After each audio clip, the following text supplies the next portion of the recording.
Hi everyone. Welcome and thank you so much for coming. My name is Isa. I serve as the Puma Talks founder and committee chair. Puma Talks is inspired by the TED motto of sharing ideas, and that is really what we're here to do today, to bring the UPrep community together to listen and share ideas. The Puma Talks committee presents today's theme, which is learning differences. Our courageous speakers are extremely excited to share their ideas and experiences with you. Please take it in with a warm heart and an open mind. I hope that today's talks resonate with you in some way. You might even feel inspired to continue the conversation and the flow of ideas outside of Founders Hall, which would be really awesome. But for now, please just sit back, relax, and enjoy today's event. I would like to invite our Master of Ceremonies, William Ackerman, to the stage.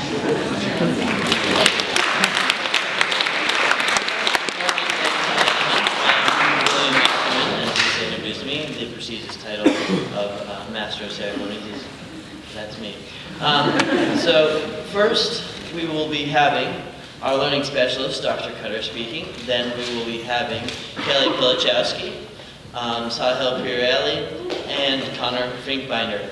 Our learning specialist, Dr. Cutter, will be discussing the legal and medical standpoints of those with learning differences. Then Kelly will be discussing or talking about her experience with ADD prior and post discovery of her condition. Then Sahil will be discussing what is Asperger's and how it has affected him, his family, and his friends.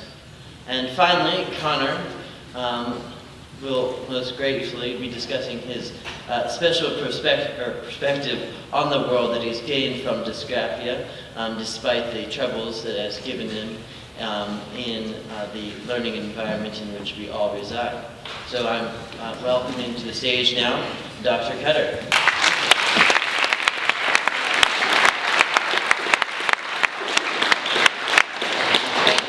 It's such an honor to be part of this. And I just want to give a little disclaimer. I gave a probably 10 or 11 minute talk at the original event, and I've really pared this down because I want to give room and time for the students to speak about their experiences. So the theme of our forum today is learning differences. And we often hear about learning disabilities. And I want to ask the question, pose it to you, are these the same thing? Is a learning difference the same thing as a disability? And I would argue that conceptually, no, they are not the same thing. The concept of disability in education is grounded in a legal and medical and civil rights framework. And so within this framework, first you have to be defined as having a disability, which is a medical thing, and then it's treated as a medical condition. And then once you have been defined as having that disability, then you are entitled to have accommodations or other services, special services, especially within our public school systems, and that is the framework of disability. And this framework developed over time, historically, in response to really a very shameful history of discrimination against people with different kinds of disabilities. So in my original talk, I gave lots of detail about all that, but I'm zooming through here. So, in fact, just this past weekend, I went to a workshop in Portland that was offered by Landmark College, which is a college that serves students with learning differences. And the presenter said something that I thought was really insightful. She said that within this framework, you're entitled to all sorts of things, but first, you have to admit to being broken. Just think about it. So before you can get help, you have to say, there's something wrong with me. You have to, and she used the word broken. And this kind of relates to this idea of either you are or you aren't. You have the disability or you're, quote, normal. What's normal anyways? Anyone here know what normal is? I don't know. So there is a different framework of thinking about this, and this is the one I think that this Puma talk is trying to bring forward, and this is this idea of learning differences, which I think is a more inclusive framework because, as my little green poster in my office says, we all learn differently. And when you think about it, think about the humans as a species. There's tremendous diversity, right, among us in terms of size. We have very tall people, short people, big people, skinny people, eye color, hair color, skin color. And why would there be any less diversity cognitively in terms of how we think, in terms of how we learn? There's got to be tremendous diversity there as well in terms of how we, both what our strengths are, what our challenges are, how we approach problem solving and so on. In fact, I'm convinced that there is great survival value for us as a species in this diversity. What do I mean by that? That we as a human race have benefited from there being different kinds of thinkers in our communities. So just think about it. We need cautious people. We need people who are detail-oriented. We also need people who are risk takers, and we need people who see the big picture. So all these different kinds of different ways of thinking, different ways of learning have contributed to us as a group and helped us to be successful as human beings. So to reiterate, while we think of disability as a binary, an either-or kind of thing, learning differences fall on a spectrum or a continuum, right? There's all different kinds of things along the way. There's a tremendous amount of diversity and difference. So going back to schools, within the disability framework, again, we have a binary. There's regular education and there's special education.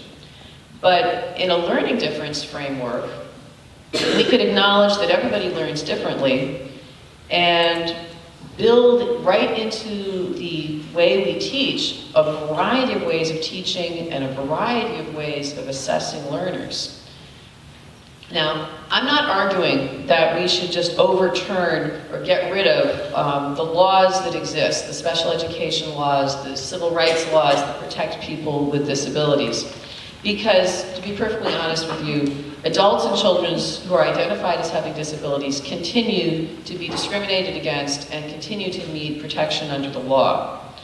But my vision for the future would be one in which students would be able to get the help they need to achieve their potential without having to qualify by being identified as having a disability. And we would do this because we believe as a society that achieving your potential as a learner is a human right and not a privilege. Thank you.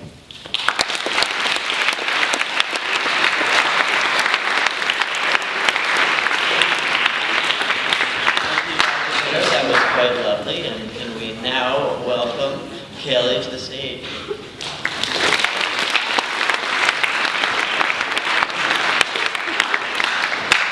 Hello, everyone. So I want to start off by saying a few things.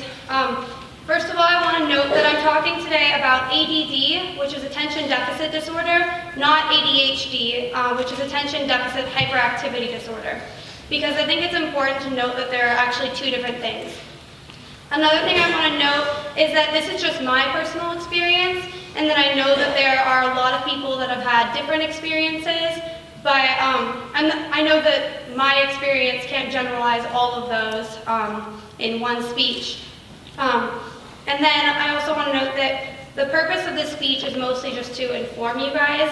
And I know that there are a lot of people in our community that probably have had similar experiences as I have. And I think that I just want to share this with you guys today so that you guys will know what those people have dealt with or are going through, and that you can either help them with that or just to be aware. So with that, I'm going to start with a story from my childhood. So when I was in about first grade, my teacher asked our class to go around and each say 3 animals that you would find at a zoo. And all the kids went around, and I think the kid before me said something like monkey, hippo, lion. And when it got to my turn, I heard that word lion, and my answer was, I have a cat, his name's OJ. And I think that that's kind of funny to think about because a lot of kids would listen to the actual question that the teacher was asking, but my mind started going off track completely from what the teacher had asked of me, and I wasn't able to really bring it back. I think it's also important because that was the first time that a teacher actually noticed that I could possibly have ADD. And I think that without that assumption or diagnosis, that I wouldn't have been able to receive the accommodations that I'm really grateful for.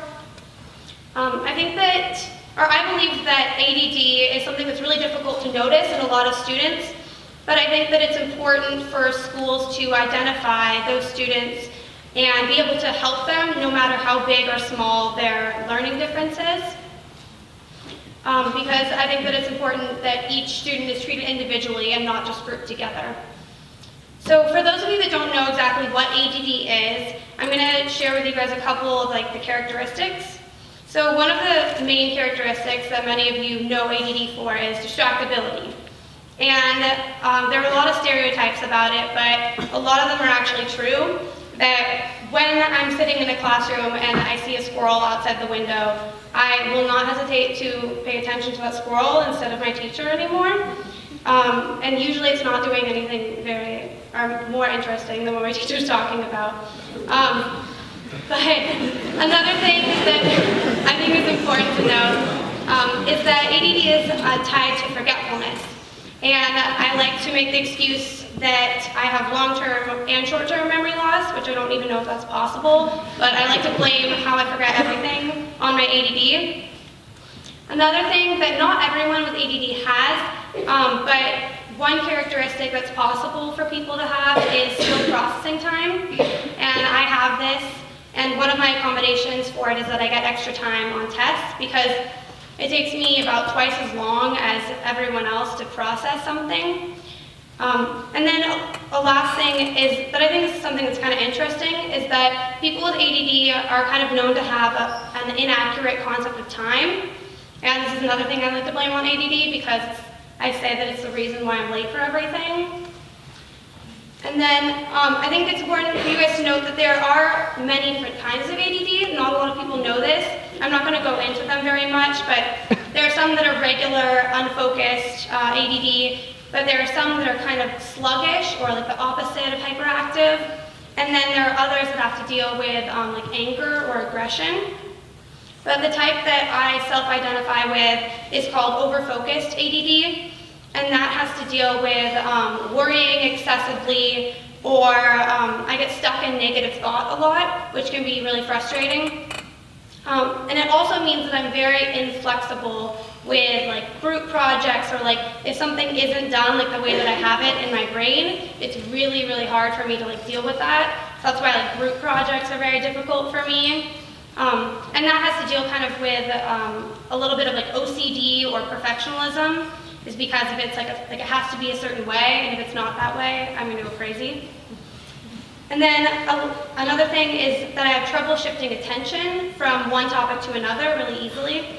And so if I'm doing homework, it's like if I'm going from biology to French, I like have to finish my bio homework all the way before I can move on. Like I can't just stop in the middle of it. And from my childhood, I've struggled a little bit with ADD and the fact that, well, first of all, I didn't know that I had it when I was little, so I didn't really have an explanation for why like I didn't learn as fast as like the other kids. And I thought because of this, I thought that I wasn't smart, and that was something that was really difficult for me. An example of this is when my sister applied to, or when she was in 5th grade, she applied to Lakeside, and she ended up going there. But when I was in 5th grade, I decided that I wasn't going to apply to Lakeside, and that was for 2 reasons. The first was that I couldn't count coins very well, and the second was that I couldn't tell time on the clock. And it's funny that those 2 small things like affected such a big decision. But I'm really glad that I didn't go to Lakeside because of all the opportunities that I've been given here at UPrep. And when I was in middle school, I asked my parents if I had ADD because I hadn't known. And the reason that they didn't tell me, or they told me then, but the reason that they hadn't told me before was because they didn't want me to feel labeled. They didn't want me to feel like I was special or like too different from everyone else. But when they told me, I was actually relieved because it meant that there was an explanation for why I learned differently than all the other kids. And now in high school, I have a lot more accommodations, and that's because I was tested in 9th grade.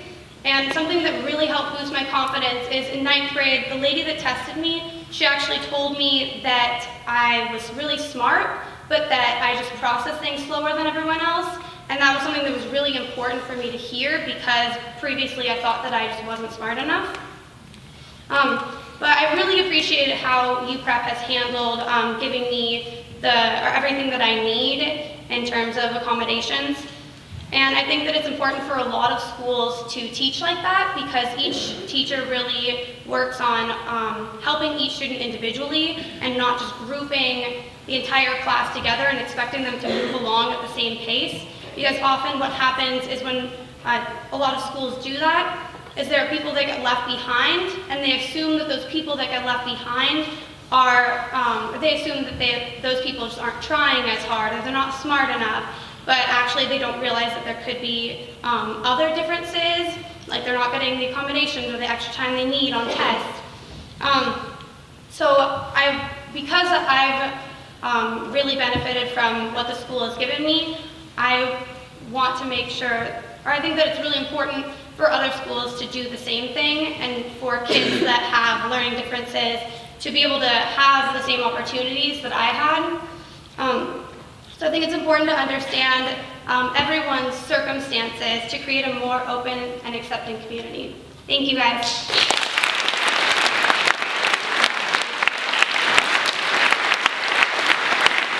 Thank you, Kayla. That was very good.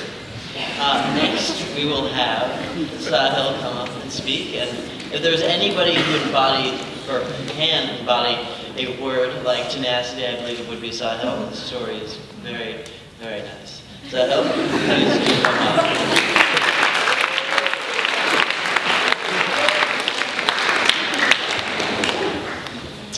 All right. Hello, everybody. I am honored to have the chance to speak to you all today, and I would like to thank the entire Puma Talks committee for giving me this opportunity to speak to you all. So I am here today to speak to you about the condition which I have been living with for my whole life, named Asperger's syndrome, and how it's affected my ability to learn and comprehend information both inside and outside the classroom. Asperger's is on the autism spectrum, but it's known as a high functioning form of autism, which means that people who have this condition, their symptoms that they exhibit are less severe than people with other forms or more severe forms of autism. People with Asperger's actually have an average or above average intelligence, and the symptoms that they exhibit are mainly a lack of skill interacting with others, so maybe like dominating the conversation, rambling on too much, as I sometimes do about various things such as football statistics, playing times, whatever those may be. They also have a little understanding of the figurative context of language, so such as I take things very literally, and I often cannot understand jokes that my friends say to me. As I mentioned earlier, mainly the obsessive interest in obscure information information that may be considered obscure by others. Just to give you an idea of how common Asperger's is, 1 in 110 of children aged 3 to 18 have Asperger's in the have an autism spectrum condition in the United States, and 1 out of every 250 of those people have Asperger's. So it is quite a prevalent condition in our country overall among kids our age. I think it's important tonight to realize that today within the context of the theme of learning differences, Asperger's is not just a traditional learning difference in the sense that it just affects me, inside the classroom. In fact, I would say it affects me in my social interactions and outside the classroom more than inside the classroom. But it's still learning difference, as I will outline in a minute. I still remember one story from recently actually, was when I was learning how to drive and drive. So obviously driving requires a lot of coordination, which people with Asperger's tend to have a lack of coordination, and it also requires a lot of attention. So of course, the first thing you have to learn to do when you're driving a car is turn the car left or right. And my first driving lesson was the instructor was regarding turning the car left or right. And the first time I turned the car, I held onto the wheel too long, and the car almost shot and hit the neighboring Nissan. I had to hit the brake very quickly. And then the second time I let go of the wheel too quickly, and then the car almost went in the neighboring yard. So obviously I was having a little bit of trouble. And my driving instructor, while a very nice man, kept yelling at me, "Let it slide, let the wheel slide, what are you doing? What are you doing? Ah!" And it was a very, not a very good situation for me, just because, I was trying to process so much information. I was getting flustered. The driver's instructor's antics obviously did not help.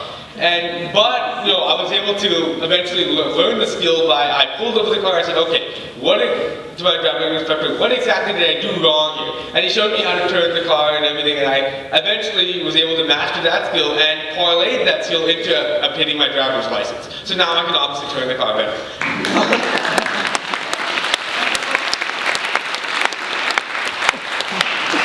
So again, with learning differences, that was difficulty to learn. My difficulty learning how to turn the wheel, learning how to process the information. But I broke it down to steps and I learned it. It's similar to the difficulty of social interactions I mentioned when I dominate conversations going on about football statistics or playing times. Like, how many of you care that Tavares Jackson in 2011 threw for 319 yards in week 4 of a 2011 game for the Seahawks against the Falcons? Right? I don't think any of us really care about that. So when I'm dominating a conversation with those types of facts that I find interesting, that others don't find interesting, it's my difficulty learning, okay, how do my actions and conversations affect others? How does what I say impact the feelings of others and make them want to keep talking to me? And so I think, especially in middle school, I had a bunch of people walk away from me my conversations, because I was rambling too much about various statistics that I don't think anybody cared about. And I also think that another thing I had to learn to deal with was waiting.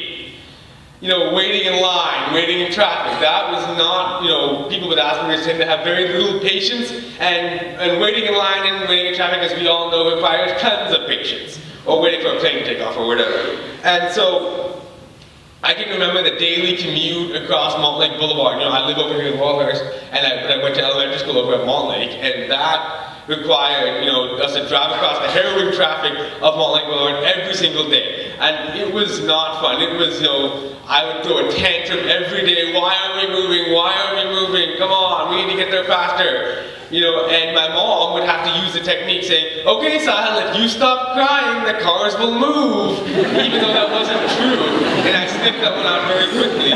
But it's an example of a technique that was used to try and calm my tantrums in traffic down. I had vacations to London a lot, and of course you have to, Heathrow is one of the most congested airports. We have to circle around the airport for half an hour before we can land. And I keep asking my mom, "When are we landing? When are we landing? Why are we landing? Why are we just circling around with this map?"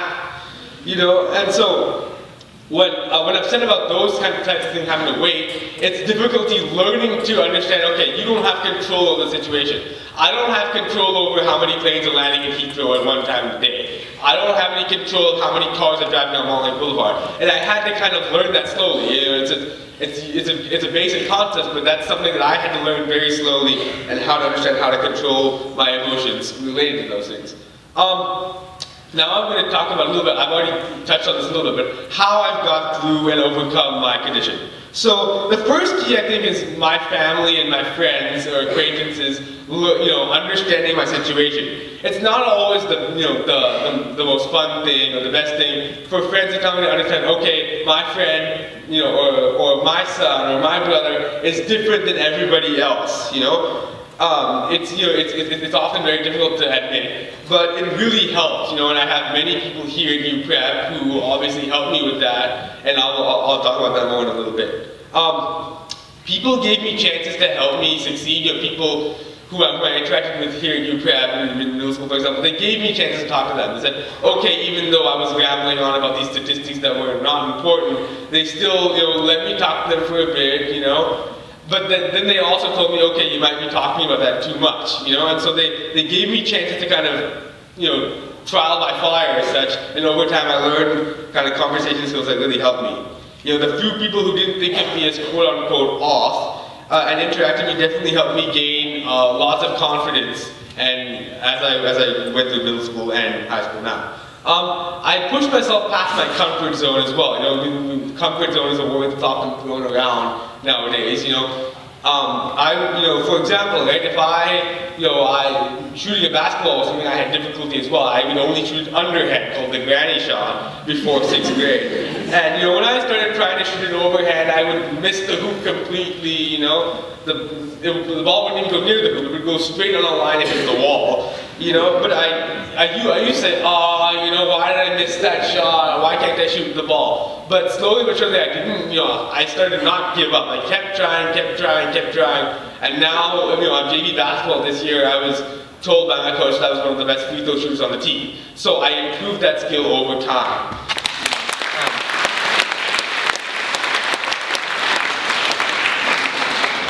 If you have the drive to push yourself, I say you can overcome anything. I think people sometimes get stuck. They're like, okay, I can't do this, But I think anybody can do anything that they want to do. You might have to work hard, but if you work hard, the reward definitely pays off in the end. I definitely thought of myself throughout my time after entering middle school here at UPrep, and as I was overcoming this, as one of the guys, one of the people. I'm not different than anybody else. I'm just the same. I belong here, and it's something you have to think about, when you try to overcome that is, okay, I belong here. And that mentality that I carried myself throughout definitely helped me as well. And I did not rush myself into decisions. It's common now, even for normal, for humans to rush themselves into decisions, and just say, okay, I'm just going to do this, without thinking. But, I started thinking before I spoke, thinking before I made decisions, crucial decisions. That really helped. It really helped me, me make better decisions and gain more confidence as well. And this is a great segue into kind of my general takeaways and how I think they should be, what I want you guys to take away from this. So I think, obviously, as Kaylee mentioned in her talk as well, I think individual assessments are key in any special education program. Obviously, there's a tendency for all special education kids to just be lumped into one room and say, okay, here you go. But the thing is, every student has their own quirks and different things they need to learn, and different way they need to comprehend things. And so I think individually, I think cases, special education cases, need to continue to be assessed individually. And they obviously do a great job of this at UPrep and in most of the schools around, but I think that needs to continue. I think obviously unified sports teams are key in a lot of public schools or bigger schools than UPrep. UPrep having any kids of any ability to play sports is not an issue due to the no-cut sports policy here. But yeah, at the bigger schools, I think the implementation of more unified sports teams would be key. And my concluding point here is that learning differences should not stop you. As I said earlier, you can do anything you want. People with learning differences are likely just as smart and as talented as the rest. They just process information differently. And everybody has that special talent that can be used in this world. And to conclude my talk here, I'd like to thank every single one of you who is sitting in this in the theater, you know, because you all are part of the UPEP community that have really accepted me and, you know, as who I am.